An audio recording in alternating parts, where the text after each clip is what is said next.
మనం భారతదేశం హల్లెలూయా చెప్పుదాం, పర్లేదు. హల్లెలూయా, హల్లెలూయా. మన ప్రభువును రక్షకుడైన యేసుక్రీస్తు వారి యొక్క అతి శ్రేష్టమైన పరిశుద్ధమైన నామంలో ఈరోజు ఇక్కడ దేవుడిని ఆరాధించడానికి, దేవుని సన్నిధిలో కూడుకుని ఆయన సన్నిధిలో నిలవబడి ఆయన సన్నిధిని అనుభవించడానికి, ఆయనతో కలుసుకోవటానికి, ఆయన కలుసుకోవటానికి వచ్చి మీ అందరికీ నా హృదయపూర్వకమైన వందనాలు. ముఖ్యంగా నన్ను ఆహ్వానించిన దైవజనులు, ఇక్కడ మీ సంఘానికి నాయకుడిగా ఉన్న దైవజనులకి నా ప్రత్యేకమైన వందనాలు, వారి కుటుంబానికి నా వందనాలు. దేవునికి స్తోత్రం. నేను వాక్యంలోకి వెళ్ళడానికి ముందు ఒక 2 నిమిషాలు నా గురించి మీకు పరిచయం చేసుకోవడానికి ఇష్టపడుతున్నాను. నా పేరు నిస్సి ఎబినేజర్. మా నాన్నగారు దేవుని సేవ 30 సంవత్సరాల నుండి ఇసుకపల్లి అనే ప్రాంతంలో పరిచర్య చేస్తున్నారు. మా నాన్నగారి పేరు సుధాకర్ గారు. ఆయన స్థాపించిన పరిచర్య దైవ సన్నిధి పరిచర్య. నేను వారి యొక్క పెద్ద కుమారుడిని. నాకు ఒక తమ్ముడు, ఒక చెల్లి ఉన్నారు. నేను నా MBA masters in business administration Andhra university వైజాగ్లో కంప్లీట్ చేసుకుని ఫుల్ టైం దేవుని పరిచర్య మా నాన్నగారితో కలిసి అనేక ప్రాంతాల్లో గత 7 సంవత్సరాలుగా ఫుల్ టైం మినిస్ట్రీలో ఉన్నాను. దేవునికి స్తోత్రం. పరిచర్యకి రావడానికి కారణం కూడా చెప్పడానికి ఇష్టపడుతున్నాను. నేను మా నాన్నగారు ఒక అన్యుల కుటుంబంలో పుట్టి, అన్యుల కుటుంబంలో ఉన్నప్పుడు యేసు ప్రభువుని అంగీకరించారు. నేనైతే పుట్టిక నుండి యేసు ప్రభువుని నా దేవుడిగా అంగీకరించి యేసు ప్రభువు రక్షణ పొందుకున్నాను. చిన్నప్పటి నుండి వాక్యం తెలుసు, ప్రార్థన తెలుసు, వాయిద్యాలు తెలుసు, పాటలు పాడటం తెలుసు, అన్నీ తెలుసు. అయితే నాకు దేవుడి గురించి, ఆయన యొక్క పరిచయం గురించి ఆసక్తి ఎలా కలిగిందంటే దాని ముఖ్య కారణం నేను చెప్పగలను. మా అమ్మ నాన్న వారు నాకు తరచు ఒక మాట చెప్పేవారు. ఏమనంటే, నిస్సి, నువ్వు వేసుకుంటున్న బట్టలు కానీ, యూనిఫామ్ కానీ, నువ్వు తింటున్న ఆహారం కానీ అన్నీ దేవుడిచ్చాడు, నువ్వు దేవుడికి పరిచర్య చేయాలని చెప్తుండేవారు. ఆ మాట నా హృదయంలో చాలా లోతుగా నాటికిపోయింది. అది నన్ను కుదురునిచ్చేది కాదు. నేను అందుకని స్కూల్లోకి వెళ్ళినప్పుడు స్కూల్లో అందరూ అడిగేవారు, పెద్ద అయిన తర్వాత ఏం చేస్తారని టీచర్స్ అడిగితే ఒక్కొక్కరు ఒక్కొక్క ప్రొఫెషన్ చెప్పేవారు. నేను మాత్రం అనేవాడిని, నేను పాస్టర్ అవుతాను అని చెప్పేవాడిని. దేవునికి స్తోత్రం. ఎందుకంటే నా గుండెల్లో నాటబడిన విత్తనం అలాంటిది. అయితే నేను 10 సంవత్సరాల వయసులో యేసు ప్రభువుని నా రక్షకుడిగా అంగీకరించాను. నాకు దేవుడు వాక్యం తాకింది. ఎవరైతే ఆయన యందు రక్షణ పొందుతారో వారు, ఎవరైతే ఆయన యందు నమ్మి బాప్తిసం పొందుతారో వారు రక్షించబడతారు, నమ్మని వారికి శిక్ష విధించబడుతుంది, వారందరూ కూడా నరకంలోకి వెళ్ళిపోతారనే మాట నన్ను బలంగా తాకింది. నేను 10 సంవత్సరాల వయసులో నేను యేసు ప్రభువు పాటలు పాడుతున్నాను, చక్కగా చర్చిలో కాంగో కొడుతున్నాను, జార్జ్ కొడుతున్నాను, అన్నీ ఉన్నాయి. కానీ నాకు నమ్మాను కానీ రక్షణ పొందలేదు, బాప్తిసం పొందలేదు. వెంటనే నేను మా నాన్నగారిని అడిగాను, నేను యేసు ప్రభువుని దేవుడిగా నమ్మాను కానీ నేను రక్షణ పొందలేదు, నాకు రక్షణ కావాలని. వెంటనే నేను 10 సంవత్సరాల వయసులో యేసు ప్రభువుని నమ్మి బాప్తిసం పొందాను, పరిశుద్ధాత్మతో నింపబడ్డాను. 17 సంవత్సరాల వయసులో ఉంటాడుగా యేసు ప్రభువు తన సేవ కొరకు నన్ను పిలుచుకున్నాను. అప్పుడే మాట ఇచ్చాను యేసు ప్రభువుకి, ప్రభువా ఏదేమైనా నీకే పరిచర్య చేస్తాను, నేను నీ కొరకే బ్రతుకుతాను. అయితే నేను MBA చదువుతుండగా MBA కంప్లీట్ అయిపోయింది. ప్రాజెక్ట్ చేయడానికి బెంగళూరులో ZTE టెలికామ్ ఇండియా అనే ఒక మల్టీనేషనల్ కంపెనీలో ప్రాజెక్ట్ చేయడానికి వెళ్ళాను. ప్రాజెక్ట్ అయిపోయింది. ప్రాజెక్ట్ మేనేజర్ అన్నారు, నిస్సి, నిన్ను నేను కంపెనీలో రిక్రూట్ చేసుకుందాం అనుకుంటున్నాను, నీ ప్రాజెక్ట్ నచ్చింది నాకు. ఆంధ్ర యూనివర్సిటీ ప్రాజెక్ట్ కొనేసి పెట్టేసి కుదరదు, కంపల్సరీ చేయాలి, అందులో వర్క్ చేయాలి కంపెనీలో. కాబట్టి వెంటనే నేను అన్నాను, లేదు సార్, నేను ఆల్రెడీ ఇంకో కంపెనీకి ఆల్రెడీ జాయిన్ అయిపోయాను నేను అన్నాను. అతను అన్నాడు, శాలరీ కూడా చెప్పాడు. నేను అన్నాను, లేదు సార్, అంతకంటే ఎక్కువ శాలరీ ఇస్తానన్నారు ఆయన నాకు అన్నాను. ఆయన అడిగాడు, ఏ కంపెనీ బాబు అదని. నేను అన్నా, దేవుని పరిచయం చేశానని. దేవునికి స్తోత్రం. ఆయన చాలా నవ్వుకుని చదివి ఇది చేయడానికి ఆయన దేవుడి పని చేయడానికి అన్నాడు. నేను చదివిందే దాని కొరకు. దేవునికి స్తోత్రం. నేను నా చదువు ముగించుకున్నాను. ఫుల్ టైం దేవుని పరిచర్య మా నాన్నగారితో కలిసి అనేక ప్రాంతాల్లో పరిచర్య చేశాను. నేను నార్త్ ఇండియాలో మిషనరీగా ఒక 1 ఇయర్ వర్క్ చేశాను. 1 ఇయర్ నార్త్ ఇండియాలో, ఉత్తరప్రదేశ్ లక్నోలో దేవుడికి సువార్త ప్రకటించాను. అక్కడ కరపత్రాలు పంచిపెట్టి 1 ఇయర్ దేవుడి సువార్త ప్రకటించిన తర్వాత కాకినాడలో నేను ఒక సంఘాన్ని స్థాపించి అక్కడ సేవకుడిగా ఉన్నాను. దేవునికి స్తోత్రం. పర్లేదు, కొంచెం గట్టిగా స్తోత్రం చెప్పగా. ఇది నా గురించి మీకు అందరికీ చెప్పాను. 1 నిమిషం కళ్ళు మూసుకుని ఒక చిన్న ప్రార్థన చేసుకున్న తర్వాత దేవుడు వాక్యం వెళ్ళా. నా సాక్ష్యాన్ని బట్టి ఒక చిన్న హెచ్చరిక ఇవ్వాలనుకుంటున్నాను. ఇక్కడ ఎంతమంది అయితే తల్లిదండ్రులు ఉన్నారు, మీ పిల్లలకి బాల్యంలో నుండి యేసు ప్రభువు ఎవరో తెలియాలి. వాళ్ళంతటి వాళ్ళు తెలుసుకుంటారంటే వాళ్ళంతటి వాళ్ళు తెలుసుకోండి. వాళ్ళు బాల్యంలోని యేసు ఎవరు మీరు చెప్పగలిగితే పెద్ద అయ్యాక త్రోవలో నుండి తొలగిపోరు. తల్లిదండ్రులుగా ఉన్న పిల్లలు ఉన్న ప్రతి తల్లిదండ్రులు యవనస్తులని యవన కాలంలో దేవుడి కాడి మోయగలిగితే ఆయన్ని భవిష్యత్తు అంతా పూచిపడతాడు. యేసయ్యానికి వందనాలు తండ్రి. నేను నా గురించి పరిచయం చేసుకున్నాను కొన్ని నిమిషాలు ఈ లేఖనాల నుంచి మాట్లాడుతూ ఉండగా, ప్రతి ఒక్కరికి వినగలిగే చెవి, గ్రహించగలిగే మనస్సు, వాక్యాన్ని అంగీకరించే హృదయం దయచేయమని అడుగుతున్నాను. ప్రభా, నీ వాక్యం బ్రతికిస్తుంది ప్రభా, నీ వాక్యం లేవనెత్తుతుంది ప్రభా, నీ వాక్యం ప్రభా వేసాల్సిన ప్రాణాన్ని తెప్పరలు చేస్తుంది ప్రభా, సమస్యలున్న వారికి ధైర్యాన్ని ఇస్తుంది ప్రభా, భయములు ఉన్న వారిని ఇప్పుడే బలపరుస్తుంది ప్రభా. ఇప్పుడే ఈ రోజు నీ సన్నిధికి ఎవరు ఏ సమస్యతో ఏ బాధతో ఉన్నారో ఇప్పుడే నీ వాక్యాన్ని పంపించి ఇప్పుడే వారు ఆదరించమని అడుగుతున్నాను. ఇప్పుడే ధైర్యం దయచేయమని అడుగుతున్నాను, నెమ్మది దయచేయమని అడుగుతున్నాను. నీ వాక్యం ప్రభువా యేసయ్యానుకున్న తేనె కంటే మధురమైంది ప్రభువా, జుంటి తేనె ధారల కంటే మధురమైంది, మేలిమి బంగారం కంటే కోరదగినది ప్రభువా. యేసు నామములో నీ వాక్కును పంపించి మమ్మల్ని అందరినీ బ్రతికించమని అడుగుతున్నాను. ఇప్పుడే యేసు నామములో వాక్యాన్ని ఎత్తికిపోయి ప్రతి పిశాచ క్రియలు లయపరచండి. నన్ను ఇక్కడున్న మమ్మల్ని అందరినీ ఇప్పుడే తాకమని అడుగుతున్నాను. యేసు నామములో ఇప్పుడే నేను శుభం పలుకుతున్నాను. యేసు నామములో అడిగి వేడుకొనిచున్నాను తండ్రి, ఆమేన్ అన్న శబ్దం కొంచెం గట్టిగా చెప్పుదా, కొంచెం గట్టిగా చెప్పుదా. ఆమేన్, హల్లెలూయా. ఈ ప్రపంచంలో 2 రకాల ఆరాధకులు ఉన్నారు. 2 రకాల ఆరాధకులు. ఒకరు ఎవరంటే తెలియని దానిని ఆరాధించేవారు. రెండవది ఎవరంటే తెలిసిన దానిని ఆరాధించేవారు. 2 రకాల ఆరాధకులు ఉన్నారు. ఈ మాట యేసు ప్రభువు చెప్తున్నారు. యేసు ప్రభువు నోట వచ్చిన మాట. మనకైతే హిందూస్ ఉన్నారు, లేకపోతే ముస్లింలు ఉన్నారు, వీళ్ళు ఉన్నారు. అయితే యేసు ప్రభువు 2 రకాలుగా ఆరాధించే వారిని విభజించారు. ఒకటి ఎవరంటే తెలియని దానిని ఆరాధించేవారు, రెండోది తెలిసిన దానిని ఆరాధించేవారు. ఇప్పుడు నేను మిమ్మల్ని సూటిగా ఒక ప్రశ్న అడుగుదాం అనుకుంటున్నాను. మీరు తెలియని దాన్ని ఆరాధించేవారా, తెలిసిన దానిని ఆరాధించేవారా? హల్లెలూయా. తెలియని దాన్ని ఆరాధించేవారు ఎవరంటే వాళ్ళకి ఏంటో తెలియదు, అసలు వాళ్ళు ఎవరో తెలియదు, ఎప్పుడు ఆ ప్రేమనే రుచి చూడలేదు, అక్కడ ఉన్న శక్తి ఏంటో, వాళ్ళు పూజిస్తున్న ఆరాధిస్తున్న ఆయన యొక్క శక్తి ఏంటో కూడా తెలియదు వాళ్ళకి, కేవలం ఆరాధిస్తున్నారంతే. అది మొదటి రకం వాళ్ళు, తెలియని దానిని ఆరాధించేవారు. రెండో రకం ఉన్నారు ఎవరంటే తెలిసిన వారు, తెలిసిన దానిని ఆరాధించేవారు. ఆయన ఎవరో బాగా రుచి చూచిన వారు, ఆయన ప్రేమను రుచి చూచిన వారు, ఆయన ఎవరో తెలుసు బాగా, ఆయన ఏమి చేశాడో తెలుసు, ఏమి చేయబోతున్నాడో తెలుసు, ఏమి చేస్తున్నాడో కూడా తెలుసు. దేవునికి స్తోత్రం. కొంచెం గట్టిగా స్తోత్రం చెప్పుదా. హల్లెలూయా. ఎంతమంది ఇక్కడ నాకు తెలుసు, నేను ఎవరిని ఆరాధిస్తున్నాను, ఆయన బాగా ఎరుగుదును అన్నవారైతే కొంచెం గట్టిగా స్తోత్రం చెప్పుదా. హల్లెలూయా. ప్రియమైన దేవుని బిడ్డలారా, మనం ఎవరిని ఆరాధిస్తున్నామో ఆయన బాగా ఎరుగుదు. ప్రతిరోజు ఆయన ప్రేమ మన ఎడల కనపరుస్తూనే ఉన్నాడు. ఆయన నిమిత్తం, ఆయన బట్టి, ఆయన ద్వారా బ్రతుకుతున్నా, ఆయన ద్వారా, ఆయన కనికరం ద్వారానే ఈ దినం వరకు కూడా చలిస్తూ ఉన్నా. దేవునికి స్తోత్రం. హల్లెలూయా.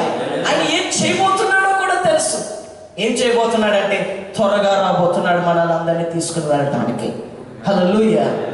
ఆయన ఎంత త్వరగా వస్తున్నాడు మనం చెప్పక్కర్లేదు, ఎందుకంటే బైబిల్ చాలాసార్లు మాట్లాడింది ఆయన త్వరగా వస్తున్నాను, త్వరగా వస్తున్నాను, త్వరగా వస్తున్నాను. ఆయన ఆలస్యం చేస్తున్నాడంటే దానికి ఒకటే అర్థం, అదేంటంటే మనకు అక్కడ స్థలాన్ని సిద్ధపరచడానికి ఇంకా ఎక్కువ టైం తీసుకుంటున్నాడు అంతే. దేవునికి స్తోత్రం. ఆయన ఎంతో ఒక మాట అన్నాడు, నేను నీకు స్థలాన్ని సిద్ధపరచడానికి వెళ్తున్నాను. ఆ స్థలం ఎలాగుంటుందో ఎప్పుడైనా ఊహించండి. నేను సింగపూర్ వచ్చి గత 5 రోజులు అయిందంతే. నేను రేపు మళ్ళీ రిటర్న్ వెళ్ళిపోతున్నాను. అయితే సింగపూర్ని చూసినప్పుడు నాకు చాలా ఆనందం వేసింది, ఎందుకంటే అంత అందంగా ఉంది ఇక్కడ, చాలా అందంగా ఉంది. దీని కట్టడాలు కానీ, దీని యొక్క మొత్తం ప్లానింగ్ కానీ, ఇదంతా చూస్తే వావ్ అనిపించింది. మన ఆంధ్ర రాష్ట్రంలో కూడా చంద్రబాబు నాయుడు గారు సింగపూర్ చేస్తాను అంటున్నాడు. దేవునికి స్తోత్రం. హల్లెలూయా. ఈ సింగపూర్ ఆయనకి నచ్చింది. కానీ ఒకటి, దేవుడు మన కొరకు స్థలాన్ని సిద్ధపరచబోతున్నాడు. అది సింగపూర్ లాగా ఉండదు, అది ఎలా ఉంటుందో మనం ఊహించలేము. దేవునికి స్తోత్రం. 6 దినాల్లో ఈ సృష్టి అంతా చేసేసాడు. అది ఎంత సుందరంగా ఉందో. నేను నిన్న ఉదయకాలం గార్డెన్స్ ఆఫ్ బై ది బే అనే ఒక దగ్గరికి వెళ్ళాను. అక్కడ మొత్తం చాలా రకాల పువ్వుల్ని చూశాను. అవన్నీ కూడా ఒక రోజులో అయిపోయినాయి అవన్నీ. కానీ మనకి ఇల్లు సిద్ధపరచడానికి పరలోకం వెళ్ళాడు ఆయన. ఇప్పటికి 2000 సంవత్సరాలు పూర్తవుతుంది, ఇంకా అవ్వలేదు అక్కడ పని. మన కొరకు సిద్ధపరుస్తున్న ఇల్లు అది ఎంత సుందరంగా ఉంటుందో, దేవునికి స్తోత్రం. అది ఎంత అందంగా ఉంటుందో, అది ఎంత లగ్జరీగా ఉంటుందో, ఎంత ఫాస్ట్గా ఉంటుందో తెలియదు. కానీ ఒకటి, అక్కడ మనందరికీ స్థలాన్ని సిద్ధపరచడానికి వెళ్ళాడు ఆయన. ఎవరికంటే ఆయన ఎరిగిన వారి కొరకు. దేవునికి ఒకసారి గట్టిగా స్తోత్రం చెప్పుదా, ఇంకా కొంచెం గట్టిగా స్తోత్రం చెప్పుదా. యేసు ప్రభువు ఈ మాట మాట్లాడుతున్నారు. ఒకసారి మీ బైబిల్ గ్రంథాన్ని తెరవండి. యోహాను సువార్త 4వ అధ్యాయం 22వ వచనం నుండి చదువుగా. మీరు మీకు తెలియని దానిని ఆరాధించేవారు, మీరు మీకు తెలియని దానిని ఆరాధించేవారు, మేము మాకు తెలిసిన దానిని ఆరాధించేవారు. రక్షణ యూదులలో నుండే కలుగుతుంది. చదవండి 23-24 కూడా చదువుదాం. అయితే యథార్థంగా ఆరాధించేవారు ఆత్మతోను సత్యంతోను తండ్రిని ఆరాధించు కాలం వచ్చుచున్నది, అది ఇప్పుడు వచ్చియే ఉన్నది. తను ఆరాధించేవారు అట్టువారే కావాలనని తండ్రి కోరుకొనుచున్నాడు. దేవుడు ఆత్మ కనుక ఆయన ఆరాధించేవారు ఆత్మతోను సత్యంతోను ఆరాధించవలను. దేవునికి స్తోత్రం. దేవుడు ఎవరిని ఆరాధిస్తున్నామో ఎరిగిన మనం, ఎవరిని ఆరాధిస్తున్నామో తెలిసిన మనం ఆయన ఎలాగ ఆరాధించాలని కోరుకుంటున్నాడంటే ఏదో ఆచారంగా ఆరాధించాలని కోరుకోవట్లేదు, ఏదో ఆచారంగా లేదా వాడికగా లేదేదో సంప్రదాయంగా ఆయన ఆరాధించాలని కోరుకోవట్లేదు. కానీ ఆయన ఎవరో ఎరిగిన మనం ఆయన ఎలాగ ఆరాధించాలని కోరుకుంటున్నాడంటే యథార్థంగా ఆరాధించాలని, ఆత్మతో ఆరాధించాలని, సత్యంతో ఆరాధించాలని దేవుడు కోరుకుంటున్నాడంట. దేవునికి స్తోత్రం. ఈ దినాన్న దేవుడిని ఆరాధించే ఆరాధికులు ఆయన ఎరిగిన వారు ఎలాగ ఆరాధిస్తున్నారంటే అది ఆచారంగా లేకపోతే సంప్రదాయంగా లేకపోతే ఏదో వాడికగా అలాగ ఆరాధిస్తున్నాడు. దేవుడు అలాంటి ఆరాధన కోరుకోవట్లేదు. ఎలాంటి ఆరాధన కోరుకుంటున్నాడంటే ఆయన ఆరాధించే మనం ఎలాగ ఆరాధించాలని కోరుకుంటున్నాడంటే ఆత్మతో సత్యంతో యథార్థంగా ఆరాధించాలని కోరుకుంటున్నాడు. అలాంటి ఆరాధికుల కొరకే చూస్తున్నాడు. దేవునికి స్తోత్రం. అలాంటి ఆరాధికులు కావాలని వెతుకుతున్నాడంట. ఆయనకి ఎలాగ పడితే అలాగ ఆరాధిస్తే ఆయనకి పోతూ, ఆయనకి ఎలాగ ఆరాధించాలంటే ఆయన కోరుకున్నట్లుగా ఆరాధించగలగాలి. దేవునికి స్తోత్రం. కొంచెం గట్టిగా స్తోత్రం చెప్పాలి. ఇప్పుడు మీకు బాగా అర్థం అవడానికి చెప్తాను. ఎక్కడైనా పోస్టులు పడ్డాయండి స్కూల్ టీచర్కి, వాళ్ళు మ్యాథ్స్ టీచర్ కావాలని యాడ్ చేశారు. మీరు తెలుగు టీచర్ అయితే ఏమైనా ఉపయోగం ఉంటుంది వాళ్ళకి? చెప్పండి. వాళ్ళకి ఎవరు కావాలి? మ్యాథ్స్ టీచర్ కావాలి. మనం తెలుగు టీచర్ అంటే వాళ్ళకి ఏంటి ఉపయోగం? వాళ్ళు తెలుగు టీచర్ కావాలంటున్నారా? టీచరే, నేను టీచర్ అంటే సరిపోదు. వాళ్ళు కోరుకున్న టీచర్ అయి ఉండాలి మనం. దేవునికి స్తోత్రం. ఆరాధకులమే, మనందరం ఆరాధకులమే. కానీ దేవుడు కోరుకున్నాడు మామూలు ఆరాధకులు కాదు, ఆయన కోరుకున్న ఆరాధకులు కావాలని చూస్తున్నాడంట. దేవునికి స్తోత్రం. ప్రతిరోజు ఆయన చూస్తున్నాడు. ఎవరి కొరకంటే ఆయన కోరుకున్న ఆరాధకుల కొరకు. ఎవరైతే ఆయన కోరుకునే ఆరాధకుడిగా మారుతాడో నేను అంటాను అతని లైఫే మారిపోతుంది. ఎవరైతే దేవుడు కోరుకున్న ఆరాధకుడుగా ఉంటాడు, కనపడతాడు ఆయనకి, నేను అంటాను అతని జీవితం చాలా మందిని ప్రభావితం చేసేస్తుంది. అతను ఒక బ్లెస్సింగ్, ఛానల్ ఆఫ్ బ్లెస్సింగ్ గా మారిపోతాడు. దేవునికి స్తోత్రం. బైబిల్లో ఒక వ్యక్తి ఉన్నాడు, అతని గురించి మీతో మాట్లాడడానికి ఇష్టపడుతున్నా.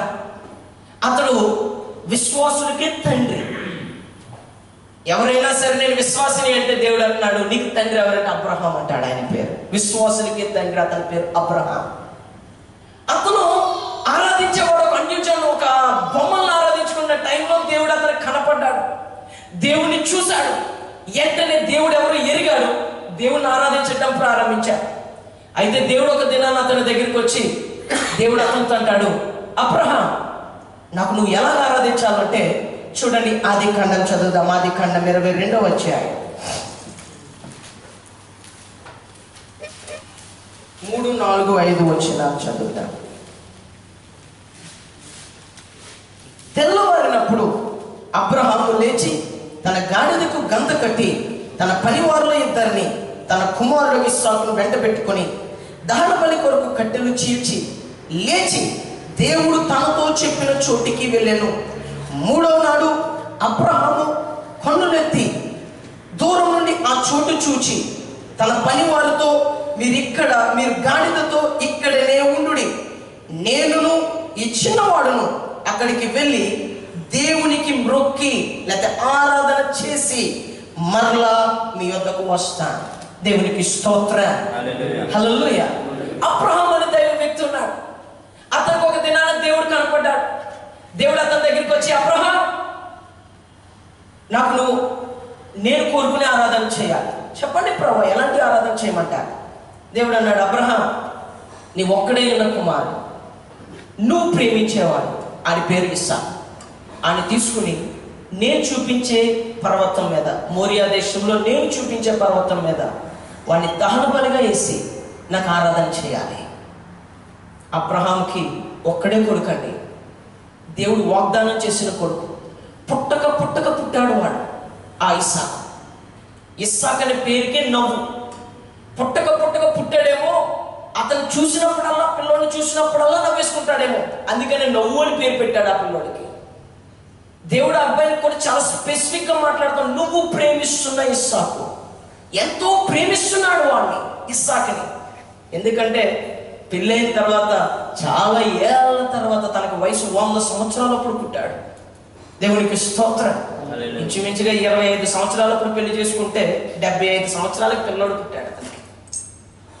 అంత గ్యాప్ ఉంది, అంత గ్యాప్. 75 సంవత్సరాల తర్వాత పిల్లోడు పుట్టడం. నిజంగా అంటే పిల్లలు లేటుగా పుడితే ఆ పిల్లోడు చాలా గారంగా ఉంటాడు. ఇంట్లో చాలా గారాభంగా పెట్టేస్తారు పిల్లోడిని. నాకు ఒక తెలుసు, మా మినిస్ట్రీ నుంచి మించిగా 300 మంది సేవకులు ఉన్నారు. అందులో ఒక ఆయన పేరు జోసెఫ్. ఆయన నల్గొండలో పరిచర్య చేస్తున్నారు. ఆయనకి పెళ్ళై 17 సంవత్సరాల వరకు పిల్లలు లేరు. ప్రార్థన చేయగా దేవుడు ఆమె గర్భాన్ని తెరిచాడు. ఆమెకి 17 సంవత్సరాలు, పెళ్ళైన 17 సంవత్సరాల తర్వాత పిల్లోడు పుట్టాడు. పుట్టడంకి వస్తా ఎలా పుట్టాడంటే చాలా తెల్లగా పుట్టాడు, అందంగా పుట్టాడు. నిజంగా ఒక మెరికల్, పుట్టడమే మెరికల్. ఎందుకంటే ఆ పాస్టర్ గారికి షుగర్ ఉంది, బైపాస్ సర్జరీ చేయబడిన హార్ట్కి. దేవుడు ఒక మెరికల్ గానే ఇచ్చాడు వాడిని. అందుకని వాడికి పేరు కూడా ఇస్సాకుని పెట్టుకున్నాడు. అతను సభలకి, మినిస్ట్రీ సభలు జరిగినప్పుడు అతను కూడా వస్తాడు. ఎవ్రీ ఇయర్ జరిగే సభలకి వచ్చాడు. ఆ కుర్రాన్ని ఇంట్లోనే పడుకోబెట్టాడు ఉయ్యాల్లో. నేను ఆ కుర్రోనే చూస్తున్నాను. దేవుడా, ప్రభా ఇస్తే ఇచ్చావు, కానీ ఇంత అందమైన కుర్రోని ఈ వయసు ఇచ్చేసేవేంటి వెనక్కినాడు. దేవునికి స్తోత్రం. అది కల్లి హెయిర్, మొత్తం బుక్కులు చాలా తెల్లగా బాగున్నాయి దాని ఫేస్. చూస్తుండేవాడిని. మాకు మినిస్ట్రీలో పాస్టర్ గారిలో వంటలు ఉండాలి. సభల్లో పాస్టర్ గారిలో వంటలు వండుతారు. ఆయన వంటల దగ్గర ఉన్నాడు. వంటలు వండి ప్రతి 15 నిమిషాలకి చూస్తున్నాడు. ప్రతి 15 నిమిషాలకు వస్తాడు. ఆ కుర్రోని ఒక ముద్దు పెట్టుకుంటాడు, మళ్ళీ వెళ్తుంటాడు. ఎందుకంటే పుట్టక పుట్టాడు కాబట్టి 17 సంవత్సరాలకి. ఒకసారి మీరు ఉదాహరణ ఒకసారి ఆలోచించండి. అబ్రహాం ఎంత ప్రేమించి ఉంటాడు ఇస్సాకుని. ఇస్సాకు 75 సంవత్సరాల వయసులో పెళ్ళి. ఒకవేళ మనం అలా లెక్క పెట్టుకుంటే 100 సంవత్సరాలప్పుడు పుట్టాడు ఇస్సాకు. దేవుడికే స్పెసిఫిక్ గా మాట్లాడతాడు, నువ్వు ప్రేమిస్తున్న ఇస్సాకు. ఇంకొకడు లేడు నీకు సబ్స్టిట్యూట్, ఇంకొకడు లేడు, వాడు ఒక్కడే నీకు. ఆడిని తీసుకెళ్ళి నేను చూపించే పర్వతం మీద, మోరియా దేశం మీద నేను చూపించే పర్వతం మీద నువ్వు నాకు ఆరాధన చేయాలి. వాడిని బలిగా అర్పించేసి. దహన బలి అంటే ఒక్క మాటలో చెప్పాలంటే ముక్కలుగా నరికి అగ్గి పెట్టి కాల్చాలి. అది దహన బలి. అలాగ నన్ను ఆరాధించాలి. దేవుడు కోరుకుంటున్నాడు నాకు ఇలాగ ఆరాధన కావాలి అని. దేవునికి స్తోత్రం. తల గురించి గట్టిగా స్తోత్రం చెప్పాడు. దేవుడు కోరుకుంటాడండి ఎలాంటి ఆరాధన కావాలి. ఇందాకనే కోరుకున్నాడు. అదేంటంటే ఆయన ఆరాధించే మనం నామకార్థంగాను లేక అలవాటుగాను ఆచారంగాను ఆరాధించాలని కాదు. ఆయన కోరుకుంటున్న ఆరాధన ఏంటంటే ఆత్మతో, సత్యంతో, యథార్థంగా ఆరాధించాలి. అబ్రహాం దగ్గరికి కూడా దేవుడిని అడుగుతున్నాడు, నన్ను ఎలాగ ఆరాధించు అబ్రహాం అనగానే అబ్రహాం అంట దేవుడు కోరుకునే ఆరాధన చేయటానికి అబ్రహాం బయలుదేరాడట. దేవునికి స్తోత్రం.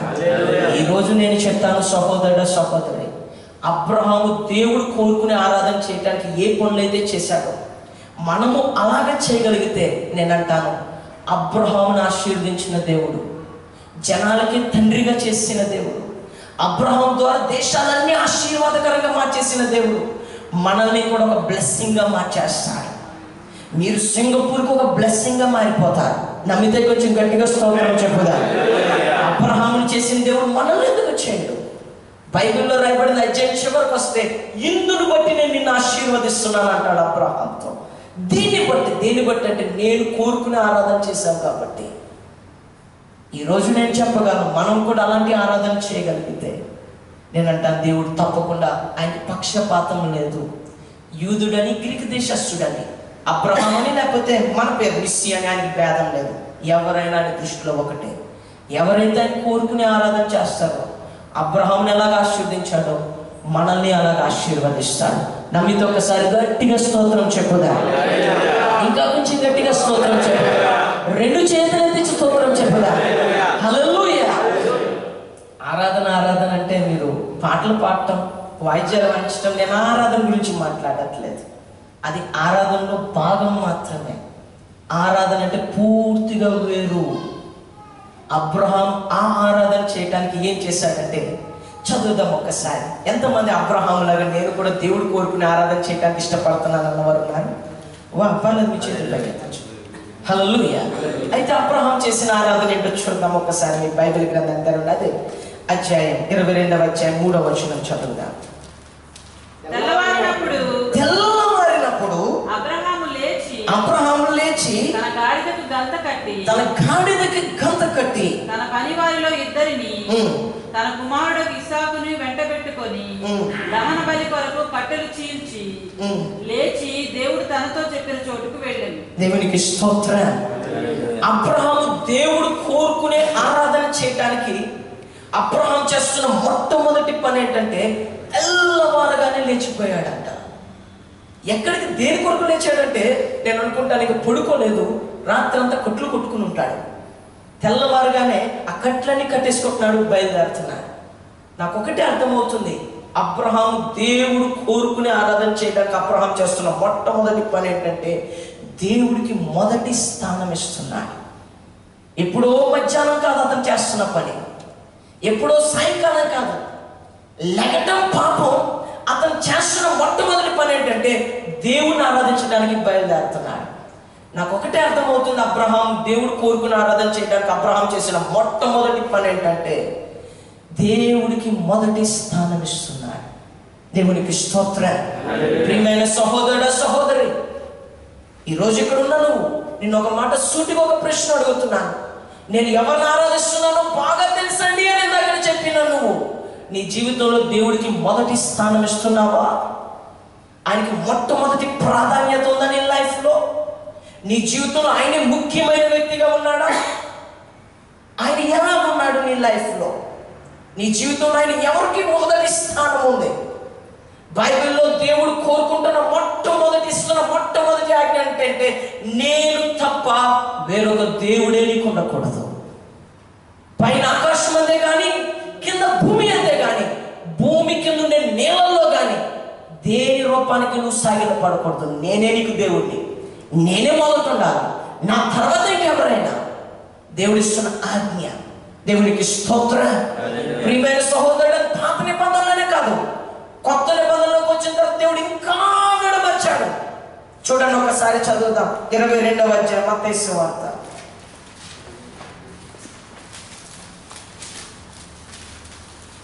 37వ వచనం కదా. 22వ అధ్యాయం 37వ వచనం అండి. అందుకైనా నీ పూర్ణ హృదయంతోను, నీ పూర్ణ ఆత్మతోను, నీ పూర్ణ మనసుతోను నీ దేవుడైన ప్రభువును ప్రేమింపవలనదియే ఇది ముఖ్యమైనది మొదటియునైన ఆజ్ఞ. దేవునికి స్తోత్రం. దేవుడిస్తున్న మొట్టమొదటిది ముఖ్యమైన ఆజ్ఞ. ఒక క్రైస్తవుడిగా మారిన తర్వాత, నేను యేసు ప్రభువుని నమ్ముకున్నాను, ఆయన రక్షకుడు అని చెప్తే, నీ జీవితంలో నా జీవితంలో ఉండవలసిన మొట్టమొదటి పని ఏంటంటే, ఆయనే ముఖ్యమైన వ్యక్తిగా ఉండాలి, ఆయనే ప్రప్రథముడుగా ఉండాలి. ఎప్పుడైతే ఆయన స్థానంలో పెట్టగలుగుతామో అప్పుడు ఆయన కోరుకునే ఆరాధకుడుగా మారటం ప్రారంభిస్తాడు. దేవునికి స్తోత్రం. చాలా మంది జీవితాల్లో ఉద్యోగం మొదటి స్థానం, వ్యాపారం మొదటి స్థానం, కుటుంబం మొదటి స్థానం, పిల్లలు మొదటి స్థానం, సుఖాలు మొదటి స్థానం. దేవుడు అంటున్నాడు వాటిని కాదు, ముందు నన్ను పెట్టాలి. నేను ఒక సహోదరి బెనీటా గారని, ఇజికా ఫ్రాన్సిస్ గారని ఒక దైవజనులు ఉన్నారు. వాళ్ళ భార్య గారు ఒక బుక్ రాశారు శాపాల గురించి. ఆమె రాసిన బుక్లో ఒకటి చదివాను. అదేంటంటే పొద్దున్నే లేగగానే అంటే పురుషులు ఉన్నారు, స్త్రీలు ఇద్దరు ఉన్నారు. అయితే నేను మామూలు జనరల్గా చెప్తున్నాను, అది ఆవిడ చదివి రాసిన దాంట్లో చూశాను. స్త్రీల మైండ్లోకి వచ్చే మొట్టమొదటి ఆలోచన ఏంటంటే ఈరోజు నేను ఏం వండాలి.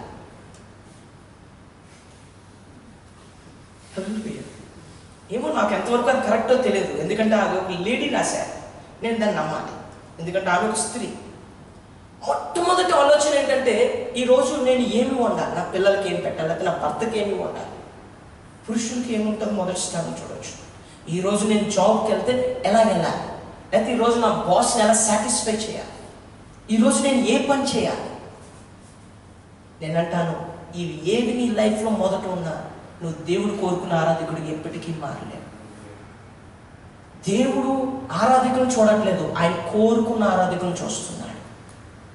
నువ్వు ఆయన కోరుకున్న ఆరాధకుడిగా ఉంటే నేను అంటాను అబ్రహాం ఎలాగైతే ఆశీర్వదించబడ్డాడో మనం కూడా అలాగే ఆశీర్వదించబడతాం.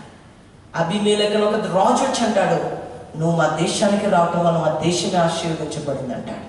నువ్వు మా దేశంలో ఒక రాజులాగా బ్రతుకుతున్నావు అంటాడు. ఎక్కడో వేరే దేశానికి వెళ్ళి బ్రతుకుతున్నా అబ్రహాం దగ్గరికి వచ్చి నువ్వు మా దేశంలో ఒక రాజులాగా బ్రతుకుతున్నా. వా, ఏంట బ్లెస్సింగ్ అబ్రహాంకి.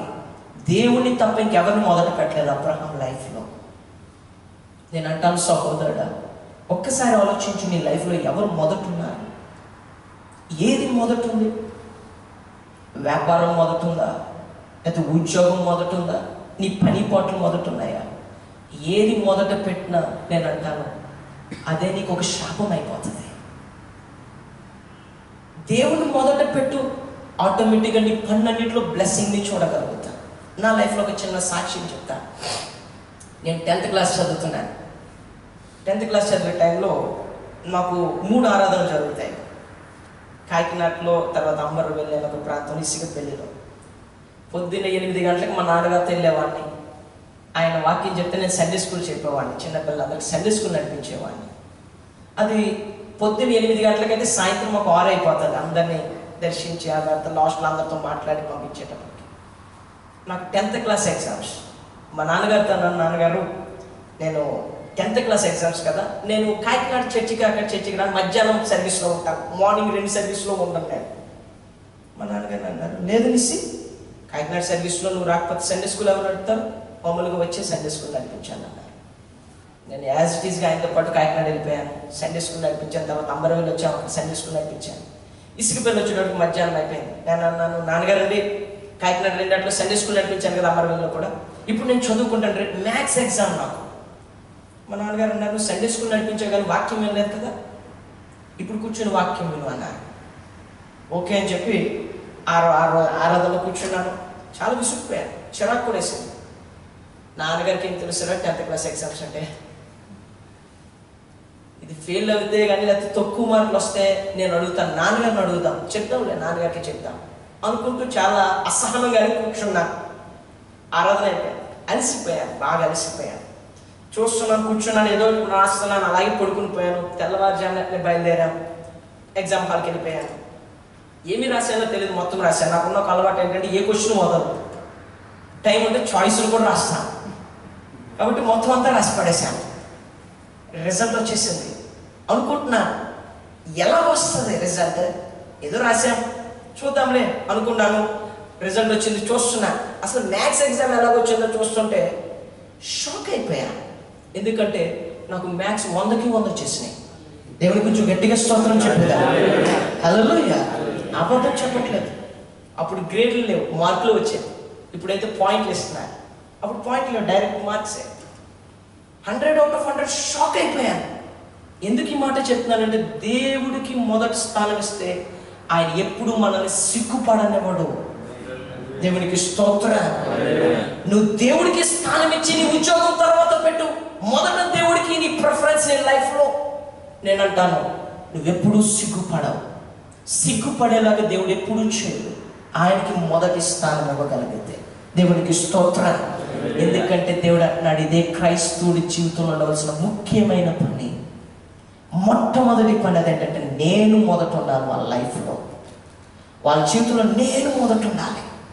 నీకేమో కొంచెం జలుబు చేసిందా, మెడిసిన్ అని పరిగెట్టకు, దేవుడని పరిగెట్టు. ఏదైనా సమస్య ఉందో ఎవరో దగ్గరికి పరిగెట్టు. ఎవరు ఏం చేస్తారో వాళ్ళు చేస్తారా. నువ్వు ఎవరి దగ్గరికి పరిగెడుతున్నా, ఆయన లాస్ట్ పెట్టేస్తున్నా, వెంటనే పరిగెట్టు ఆయన దగ్గరికి. ఆయన దగ్గరికి వెళ్ళు, మోకరించు, ప్రార్థన చేయి, కనిపెట్టు. నేను అంటాను, ఆయనకు ఆ ప్లేస్ ఇవ్వగలిగితే నేను అంటాను ప్రతి క్షణం అద్భుతం చూడటం ప్రారంభిస్తాం నీ లైఫ్లో. నమ్మితే కొంచెం గట్టిగా స్తోత్రం చెప్పోదా, 2 చేతులైతే చెప్పోదా. హల్లెలూయా. అబ్రహాం లైఫ్లో అదే కనపడుతుంది. దేవుడు కోరుకుని ఆరాధన చేయడానికి అబ్రహాం లైఫ్లో అబ్రహాం చేస్తుంది ఏంటంటే, ఆయన మొదట పెడుతున్నాడు.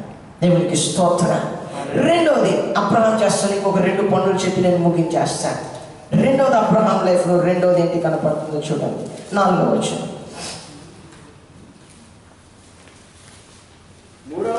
మూడవ నాడు అబ్రహాం కన్నులెత్తి దూరం నుండి ఆ చోటును చూచి, చాలు. అబ్రహాం తెల్లవారుగానే బయలుదేరాడంట. దేవుడు చెప్పిన స్థలానికి వెళ్ళటానికి ఎన్ని రోజులు పట్టిందని రాయబడిందంటే 3 దినాలు. ఎన్ని దినాలండి? కొంచెం గట్టిగా చెప్పండి. మీరు సింగపూర్ వచ్చారని చెప్పి పూర్తిగా ఆంధ్రాని మర్చిపోయినట్టు మాట్లాడుతున్నారే, అసలు నోరే తెరవట్లేదు. పర్లేదు, కొంచెం గట్టిగా స్తోత్రం చెప్తాం. ఎన్ని రోజులు పట్టింది అబ్రహాంకి? 3 దినాలు. 3 దినాలు ప్రయాణమే చేస్తున్నాడట దేవుణ్ణి ఆరాధించటానికి. ప్రియమైన సహోదరుడు సహోదరి, అబ్రహాం లైఫ్ లో దేవుడు కోరుకుని ఆరాధన చేయడానికి అబ్రహాం చేస్తున్న రెండో పని ఏంటంటే, దేవుడికి సమయాన్ని ఇస్తున్నాడు. 1 గంట 2 గంటలు, మనం 1 గంట ప్రార్థన. చాలా మంది ఫేస్ ఎలా ఉంటాయి. దేవునికి స్తోత్రం.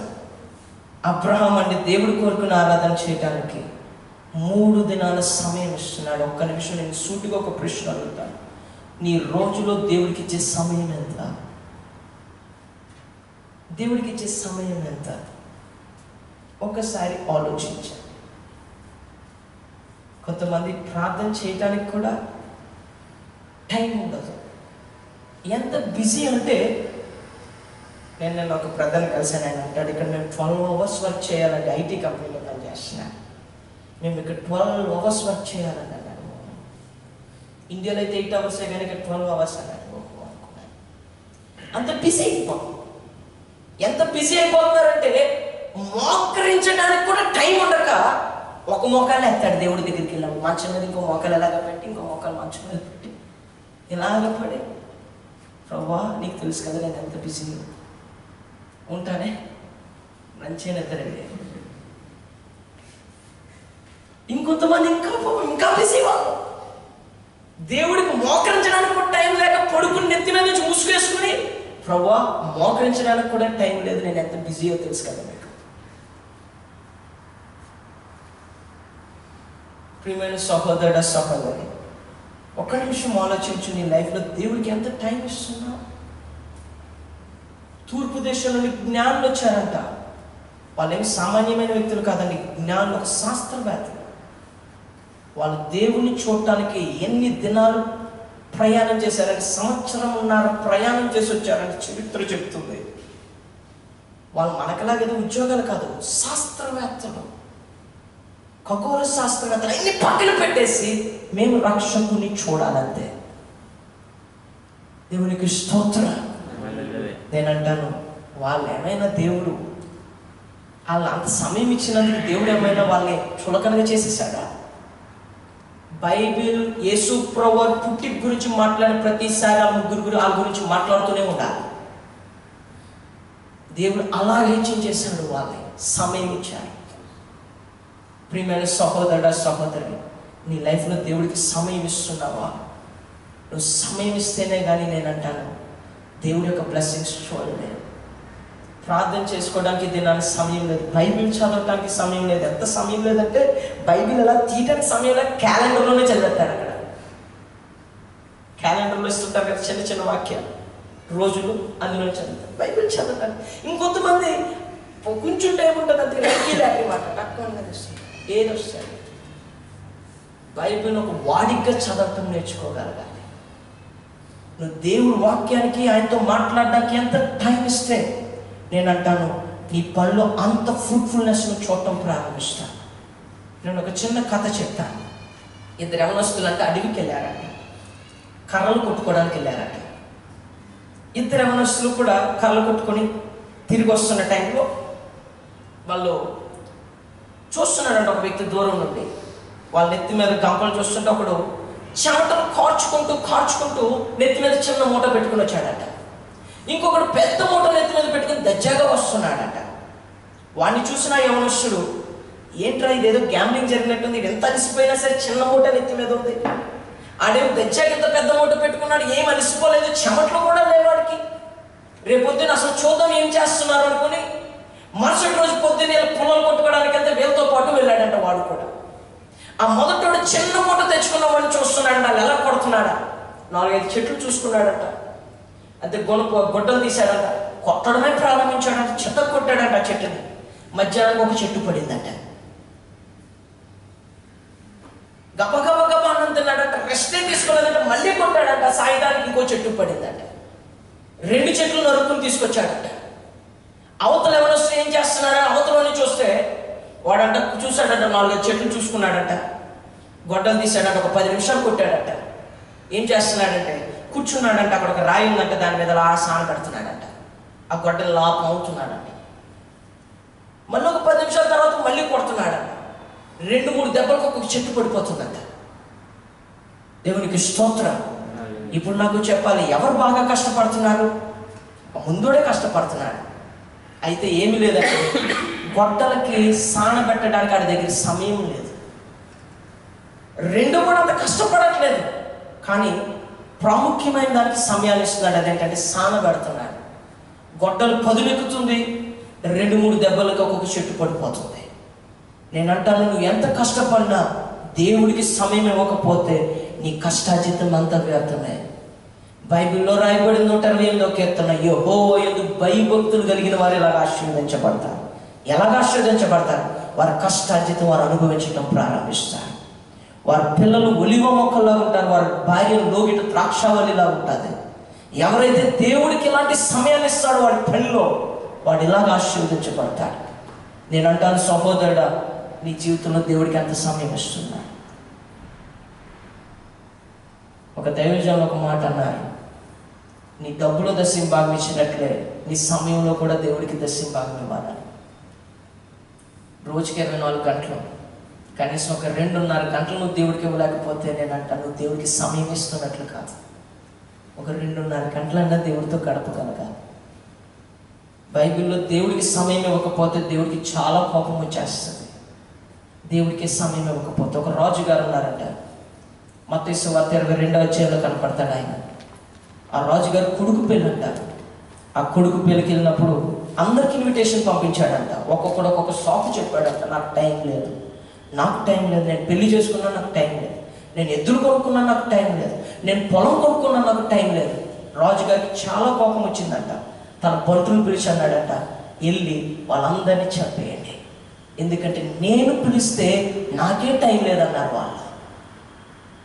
ఒక్కసారి ఆలోచించండి, దేవుడికి టైం ఇవ్వకపోతే ఆయనకి ఎంత కోపం పుట్టిస్తున్నావు. నువ్వు దేవుడికి టైం ఇస్తే ఆయన కోరుకునే ఆరాధికుడిగా మారుతున్నావు. నమ్మితే కొంచెం గట్టిగా స్తోత్రం చెప్పుదా.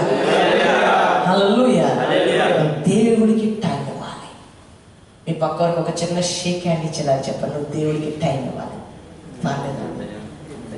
నువ్వు దేవుడికి టైం ఇవ్వాలి. హల్లెలూయా, హల్లెలూయా. గట్టిగా స్తోత్రం చెప్పుదా. చివరికి ఒక్క మాట చెప్పి ముగించేస్తాను. చూడండి, ఆదికాండం 22వ అధ్యాయం. అబ్రహాం లైఫ్లో అబ్రహాం దేవుడు కోరుకుని ఆరాధన చేయడానికి చేస్తున్న 3వ పని ఏంటో 5వ వచనం. తన పనివారితో మీరు గాడిదతో ఇక్కడనే ఉండండి,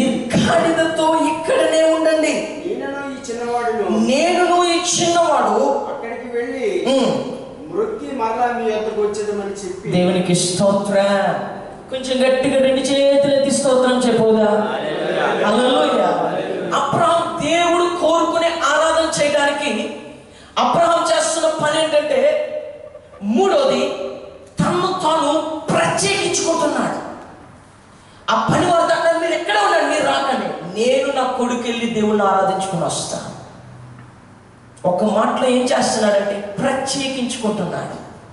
నువ్వు దేవుడు కోరుకునే ఆరాధకుడిగా, ఆయన కోరుకునే ఆరాధకురాలుగా నువ్వు నేను మారాలంటే సహోదరుడు సహోదరి, నీలో నాలో దేవుడు కోరుకుంటుంది ఏంటంటే మూడోది ప్రత్యేకత. మనం సపరేట్గా జీవించాలి. బైబిల్ చెప్తుంది, మీరు ఇక మీదట లోక మర్యాదను అనుసరించకండి, మీరు లోకస్తులాగా జీవించకండి. ఒకప్పుడు లోకంలో ఉన్నారు, ఇప్పుడు రక్షణ పొందారు, మీరు ఇప్పుడు లోకాన్ని అనుసరించి నడవకూడదు, లోక మర్యాదను అనుసరించి నడవకూడదు, లోక సంప్రదాయాన్ని అనుసరించి నడవకూడదు. నువ్వు ఎవరిని అనుసరించి నడాలంటే ఆయన అనుసరించి నడాలి. ఒక మాటలో చెప్పాలంటే దినాన ఒక క్రైస్తవుడికి అన్యుడికి కూడా ప్రత్యేకత లేదండి. అన్యుడు ఎలా జీవిస్తున్నాడో క్రైస్తవుడు అలాగే జీవిస్తున్నాడు. అన్యులు ఏ కార్యాలు చేస్తారో క్రైస్తవులు ఏ కార్యాలు చేస్తారు. అన్యులకి ముహూర్తాలు ఉన్నాయి, క్రైస్తవులకి ముహూర్తాలు ఉన్నాయి. అన్యులకి వాస్తులు ఉన్నాయి, క్రైస్తవులకి వాస్తులు ఉన్నాయి.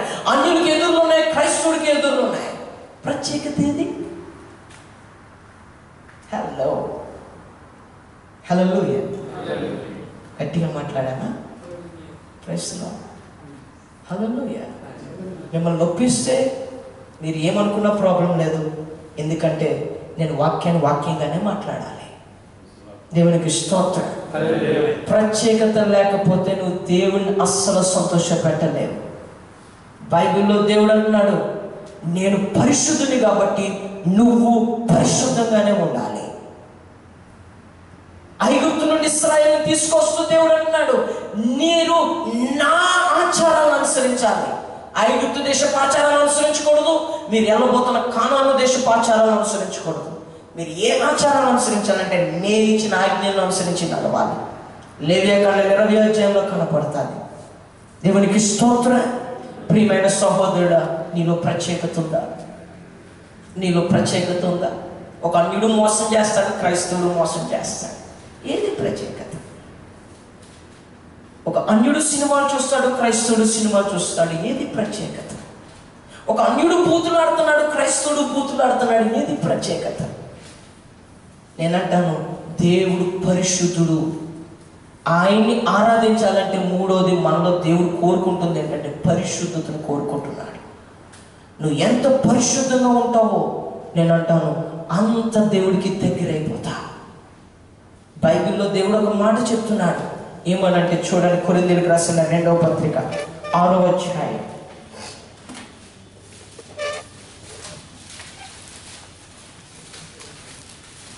14వ వచనం. మీరు అవిశ్వాసులతో జోడిగా ఉండకండి. నీతికి దుర్నీతికి ఏంటి సాంగత్యం? అసలు ఫ్రెండ్షిప్ ఏంటి? నువ్వు అన్యుడు అయితే అవినీతితో నీకు సంబంధం సాంగత్యం ఏంటి? యేసు రక్తంలో నువ్వు నీతిమంతుడిగా అయిపోయిన తర్వాత నీకు అవినీతితో సంబంధం ఏంటి? ఫ్రెండ్షిప్ ఏంటి? తర్వాత వెలుగునకు చీకటితో ఏమి పొత్తు? మీరు ఇప్పుడు మనందరం వెలుగు సంబంధులు. దేవుడు ఆశ్చర్యకరమైన తన వెలుగులోనికి మనం పిలుచుకున్నాడు. ఇప్పుడు మనకి చీకటిలో, ఈ చీకటికి ఎంత మాత్రం మనకి స్థానం లేదు మన జీవితంలో చీకటికి. దేవునికి స్తోత్రం. మూడోది తర్వాత క్రీస్తునకు బెలియాలతో ఏమి సంబంధం? క్రీస్తుకి బెలియాలకి ఏంటి సంబంధం? యేసు ప్రభువారికి సైతానికి ఏమైనా సంబంధం ఉందా అండి? ఆయన దేవుడు, ఈడేమో పిశాచిగాడు, సైతాన్ గాడు, తుయ్యబడిన వాడు. మనం దేవుడి సంబంధం అని చెప్పుకుంటూ సైతాన్ సంబంధమైన కార్యాలు మనం ఏమైనా చేయొచ్చా? సంబంధం ఏంటి? ఇంకా తర్వాత అవిశ్వాసితో విశ్వాసికి పాలెక్కడది? దేవుని ఆలయములకు విగ్రహంతో ఏంటి పొందిక? మనం జీవం కలిగిన దేవుని ఆలయం. అందుకు దేవుడు నాకు సెలవిస్తున్నాడు. ఏమని సెలవిస్తున్నాడు? నేను వారిలో నివసించి సంచరితును, నేను వారికి దేవుళ్ళయిందును, వారు నాకు ప్రజలయిందురు. కావున మీరు వారి మధ్య నుండి బయలువెడలి ప్రత్యేకంగా ఉండండి. మీరు ప్రత్యేకంగా ఉంటే, మీరు లోకం నుండి ప్రత్యేకించుకుంటే, ఇంతకు ముందు మనలో ఉన్న ప్రాచీన స్వభావం, అన్యాచారాలు అట్లన్నింటి నుండి ప్రత్యేకించుకోగలిగితే, దేవుడు అన్నాడు మనకు ఒక వాగ్దానాలు ఇస్తున్నాడు. ఏంటంటే మొట్టమొదటిది, నేను వాళ్ళతో నివసిస్తాను. మీ ఇంట్లో దేవుడు ఉండాలా? అయితే నువ్వు నేను మొట్టమొదటిగా ప్రత్యేకంగా జీవించడం ప్రారంభించాలి. నేను వాళ్ళతో సంచరిస్తాను, నేను వారిలో నివసించి సంచరిస్తాను. చాలామంది దేవుడు రావాలి దేవుడు రావాలంటారు. దేవుడు ఎక్కడ ఉంటాడు? పరిశుద్ధతలో. నేను మహనీయుడు, ఆయన పరిశుద్ధతలో మహనీయుడు. నువ్వు ప్రత్యేకంగా జీవించటం ప్రారంభిస్తే, నేను అంటాను మరుక్షణం దేవుని చేయి పట్టుకుని నీతో నడవటం ప్రారంభిస్తాను, నీతో సంచరించటం ప్రారంభిస్తాను. దేవుడే నీతో సంచరిస్తే, నేను అంటాను నీ ఇల్లు చిన్నదైనా అద్దెదైనా ఎలాంటిదైనా ఏ వసతులు లేకపోయినా అదొక పరలోకంగా మారిపోతుంది. దేవుడు ఎక్కడుంటే అదే పరలోకం. దేవునికి స్తోత్రం. హల్లెలూయా.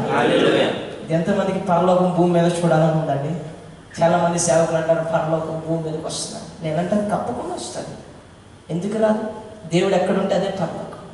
అయితే మొట్టమొదటి ఆయన పరిశుద్ధతలోనే మహనీయుడు. ప్రత్యేకంగా జీవించగలిగితే దేవుడు మనతో నివసించటం ప్రారంభిస్తాడు. మనలో దైవం కనపడుతుంది. దేవుడు యొక్క స్వరూపం మనలో ప్రతిబింబించడం ప్రారంభిస్తుంది.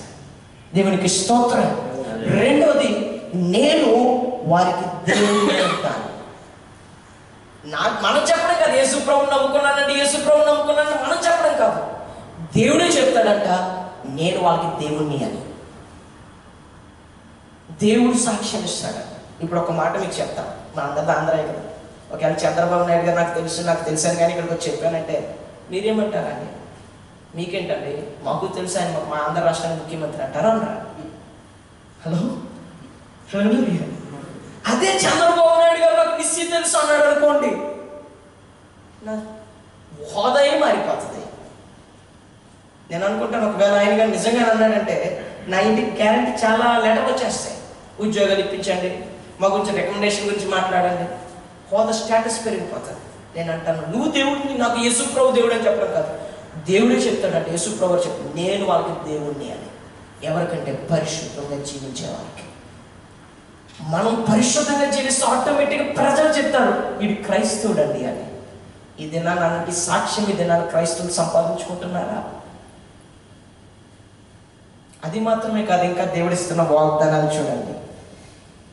మరియు నేను మిమ్మును చేర్చుకుంటాను. దేవుడు చేర్చుకుంటాడంట మనల్ని. మీరు అనొచ్చు మేము ఇంకెలాగా వీళ్ళల్లో వాళ్ళలో కలవకపోతే ఎలాగండి, మమ్మల్ని అందరినీ వెళ్ళేసేస్తారండి. దేవుడు అన్నాడు వెళ్ళేస్తే వెళ్ళేయనివ్వండి, నేను చేర్చుకుంటాను మిమ్మల్ని. వా, దేవుడు చేర్చుకుంటే, దేవుడి పక్షంగా మన పక్షంగా దేవుడు ఉంటే బైబిల్ చెప్తుంది మనకి విరోధిగా ఎవరు నిలవబడగలుగుతాడు. ఆయన మన పక్షం అయిపోతే ఇంకేమున్నదండి మనకి? ఇంకా అసలు హద్దు లేదు, ఏమీ లేదు, మనం ఏదైనా చేయగలుగుతాం. దేవుడు చేర్చుకుంటాడంట మనల్ని. చేర్చుకోవడమే కాదు, చివరికి ఇంకొక మాట చెప్తున్నాడు, నేను మీకు తండ్రిని అయ్యుందును, మీరు నాకు కుమారులను కుమార్తెలయ్యుందురని సర్వశక్తి కలిగిన ప్రభువు చెప్తున్నాడు. మామూలుగా చెప్పట్లేదు, సర్వశక్తి కలిగిన ప్రభు. నేను మీకు తండ్రిగా ఉంటాను. తండ్రి యొక్క బాధ్యత ఏంటంటే పిల్లలకి మంచి భవిష్యత్తు ఇవ్వాలి. పిల్లల కొరకే ఆరాట పడతాడు, పిల్లలకి ఏదో చేయాలి, నేను ఈ భూమి మీద ముగించే లోపల పిల్లలకి ఎంతో కొంత కోర్చాలి అని తండ్రి యొక్క స్వభావం. అని దేవుడు అంటున్నాడు ఈ లోకపు తండ్రి అలాంటి స్వభావం ఉంటే పరమ తండ్రి ఇంకెలాంటి మంచి స్వభావం ఉంటుందో ఆయనకి. ఈ లోకపు తండ్రి చేపను అడిగితే పామునివాడు, ఎంత చెడ్డ తండ్రి అయినా. గుడ్డును అడిగితే తేలునివాడు. మరి పరమ తండ్రి ఇంకెంత మంచి ఈవుని ఇస్తాడు. ఆయన అంటున్నాడు నేను మీకు తండ్రిగా ఉంటాను. ఎంతమందికి దేవుడు తండ్రిగా ఉండాలో నేను అంటాను వాళ్ళలో ప్రత్యేకత కనపడాలి. ఆ ప్రత్యేకత మనలో కనుక దేవుడు చూడగలిగితే నేను అంటాను దేవుడు కోరుకున్న ఆరాధకుడిగా మారిపోయావే. దేవునికి స్తోత్రం. ఆరాధన అంటే పాటలు ఇది భాగం మాత్రం, అది ఆరాధన కాదు. ఆరాధన అంటే దేవుణ్ణి మొదట పెట్టడం, ఆయనకి సమయాన్ని ఇవ్వటం, పరిశుద్ధంగా జీవించడానికి మనల్ని మనం ప్రతిష్ఠించుకోవటం. దేవునికి స్తోత్రం. అబ్రహాం ఈ కార్యాలు చేశాడు. దేవుడు అబ్రహాంని ఆశీర్వదించేస్తున్నాడు. రెండోసారి వచ్చాడంటే మళ్ళీ దేవుని దూత వచ్చి అబ్రహాంని ఆశీర్వదిస్తున్నాడు. అబ్రహాం, ఇందుని బట్టి నేను నిన్ను ఆశీర్వదిస్తున్నాను. నిన్నెవరైతే ఆశీర్వదిస్తారో వాళ్ళు ఆశీర్వదించబడిపోతారు. నిన్నెవరైతే క్షేపిస్తారో వాళ్ళు క్షేపించబడిపోతారు. నీ ద్వారా దేశాలన్నీ ఆశీర్వదించబడతాయి. దేవునికి స్తోత్రం. ఇది నన్ను సింగపూర్ ఇలాగా ఆశీర్వదించబడిందంటే నేను అంటాను అది అబ్రహాం ద్వారా దేవుడు ఇచ్చిన ఆశీర్వాదం. అంతటికి ఏ దేశానికైనా దేవుడు అబ్రహాం అలాంటి బ్లెస్సింగ్గా మార్చేశాడు. మనం ఇక్కడికి వచ్చాం, మనం ఇక్కడ ఈ ప్రాంతానికి బ్లెస్సింగ్ అయిపోవాలంటే దేవుడు కోరుకున్న ఆరాధకుడిగా మారాలి. దేవునికి స్తోత్రం. నీ పక్కకు ఒక చిన్న షేక్ హ్యాండ్ ఇచ్చేలాగా చెప్పండి. నువ్వు దేవుడు కోరుకున్న ఆరాధకుడిగా మారాలంటే పర్లేదు షేక్ హ్యాండ్ ఇవ్వచ్చాను. బైబిల్లో అపోస్తులైన పౌలు గారు పవిత్రమైన ముద్దులో పెట్టుకోమన్నాడు. మనం షేక్ హ్యాండ్ ఇచ్చుకుందాం. షేక్ హ్యాండ్ ఇచ్చుకొని హెచ్చరించుకోవాలి. బైబిల్ చెప్తుంది ఒకరినొకరు పురుకొల్పండి, హెచ్చరించండి, వాక్యాన్ని బట్టి ఎంకరేజ్ చేయండి అని. చక్కగా షేక్ హ్యాండ్ ఇచ్చి వాళ్ళతో చెప్పండి. నువ్వు దేవుడు కోరుకునే చెప్పండి పర్లేదు, నువ్వు దేవుడు కోరుకునే ఆరాధికుడిగా మారాలి అంటే నువ్వు దేవుడిని మొదట పెట్టాలి.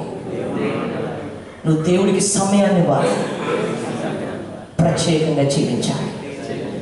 అప్పుడే దేవుడు కోరుకున్న ఆరాధికుడిగా మారుతాడు. హల్లెలూయా. దేవుడి మాటలు దీవించును గాక. ఎంతమంది అయితే దేవుడు కోరుకునే ఆరాధికుడిగా నిజంగా మారటానికి ఇష్టపడుతున్నారు?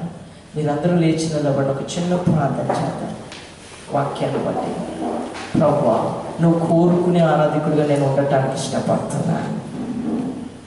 ఏదో ఆరాధించలే నాకు తెలుసు, యేసు ప్రభు దేవుడు అని తెలుసు, అలా కాదు. నువ్వు కోరుకునే విధంగా నేను ఉండటానికి ఇష్టపడుతున్నాను ప్రభు.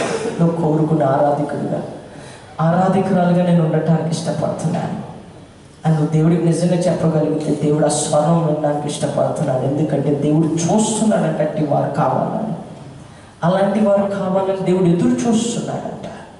ఈ రాత్రికాలం ప్రభు ఇదిగో నేను అలా జీవించటానికి ఇష్టపడుతున్నాను, ఆ ప్రత్యేకంగా జీవించటానికి ఇష్టపడుతున్నాను, నీకు సమయాన్ని ఇవ్వటానికి ఇష్టపడుతున్నాను ప్రభు, నిన్నే మొదట పెట్టడానికి ఇష్టపడుతున్నాను అని ఎంతమంది అయితే నిజంగా దేవుడికి మాట చెప్పడానికి నిజంగా ఇష్టపడుతున్నారు?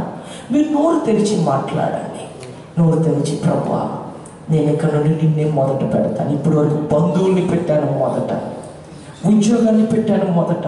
నా బంధువులు వస్తే మందిరానికి రావటం మానేశాను ప్రభా, నా ఉద్యోగం ఉంటే మందిరానికి రావటం మానేశాను, వ్యాపారం వీటిని వాటిని పెట్టాను ప్రభా మొదట.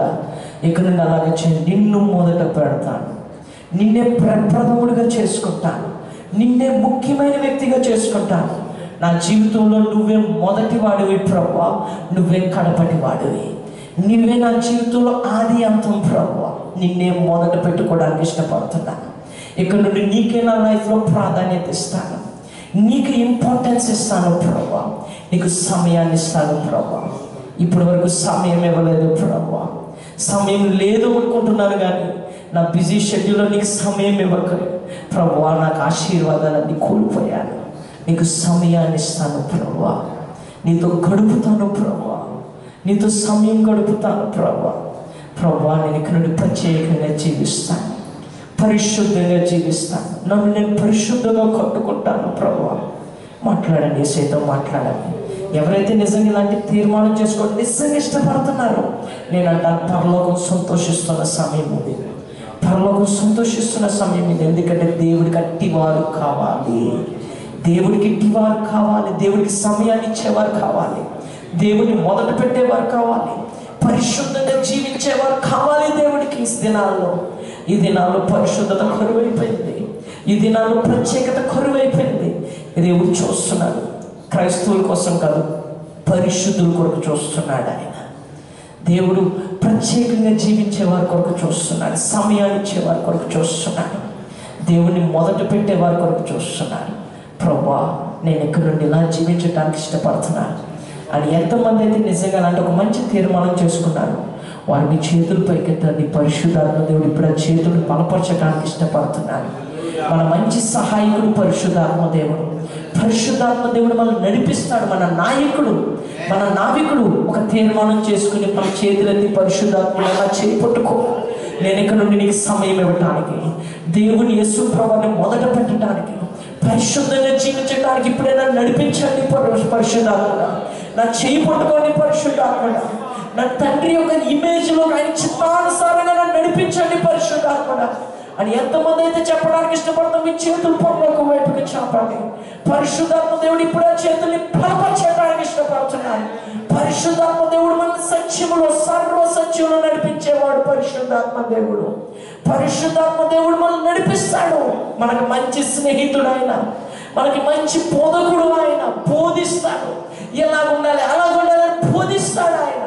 Thank you lord. పరిశుద్ధాత్ముడా ఇప్పుడు యేసు నామములో చేతులెత్తిన ప్రతి చేతిని ఇప్పుడే పట్టుకోండి ప్రభువా. ప్రతి చేతిని బలపరచండి ప్రభువా. ప్రతి చేతిని ఇప్పుడే పట్టుకోండి ప్రభువా. యేసు నామములో ప్రతి చేతిని ఇప్పుడే బలపరచమని అడుగుతున్నాను. మా సహాయం కొరకు వచ్చాం ప్రభువా, నీ సహాయం కొరకు వచ్చాం. నువ్వు సత్యంలో నడిపించేవాడివి, సర్వ సత్యంలో నడిపించేవాడివి. పరిశుద్ధాత్ముడా మమ్మల్ని నడిపిస్తానని వాగ్దానం చేయబడినవాడు ప్రభువా. మమ్మల్ని నడిపించడానికి పంపబడిన వాడు ప్రభువా. ఇప్పుడే చేతులు చేతులెత్తిన ప్రతి వ్యక్తి చేయబడుకోండి. ప్రతి చేతిని ఇప్పుడే బలపరచండి ప్రభువా. యేసయ్యని మొదట పెట్టడానికి, యేసయ్యని ప్రాముఖ్యత ఇవ్వడానికి, యేసయ్యకి ఇంపార్టెన్స్ వాళ్ళ లైఫ్ లో ఇవ్వడానికి ఇక్కడ ఉన్న నన్ను, ఇక్కడ ఉన్న మా అందరిని ఇప్పుడే బలపరచమని అడుగుతున్నా. మా లైఫ్ లో, మా జీవితంలో ఏవేవైతే ప్రాముఖ్యమైన స్థానాల్లో ఉన్నాయో, మొదటి స్థానాల్లో ఉన్నాయో, అట్టి విగ్రహాలను ఇప్పుడే కూల్చబడును గాక. అట్టి విగ్రహాలను ఇప్పుడే పడగొట్టబడును గాక. యేసు ప్రభువే మా జీవితంలో కేంద్ర బిందువుగా మార్చబడును గాక. యేసు నామములో ప్రభువా మా సమయాన్ని మీకు ఇస్తాం ప్రభువా. పరిశుద్ధాత్ముడా మా సమయాన్ని ఇవ్వటానికి, మా సమయం దేవుడితో గడపడానికి, మా సమయాన్ని దేవుడితో ఎంజాయ్ చేయడానికి ఇప్పుడే మమ్మల్ని బలపరచమని అడుగుతున్నా. ప్రతి సమయాన్ని సద్వినియోగం చేసుకోకుండా ప్రభువా సద్వినియోగం చేసుకోకుండా సమయాన్ని దొంగలిస్తున్న ప్రతి పిశాచ క్రియలు లయపరచమని అడుగుతున్నా యేసు నామములో. ప్రభువా యేసయ్యా ఈ దినాల్లో, చివరి దినాల్లో మేము సమయాన్ని సద్వినియోగం చేసుకోవటం ఇక్కడ ఉన్న మా అందరికీ నేర్పించండి. నీతో గడపటం మాకు నేర్పించండి ప్రభువా. నీకు వందనాలు తండ్రి. ప్రభువా పరిశుద్ధంగా జీవించటానికి, మమ్మల్ని పరిశుద్ధంగా నడిపించటానికి పంపబడిన పరిశుద్ధమైన ఆత్ముడా ఇప్పుడే మా చేతులు పట్టుకోండి. పరిశుద్ధంగా జీవింపచేయండి.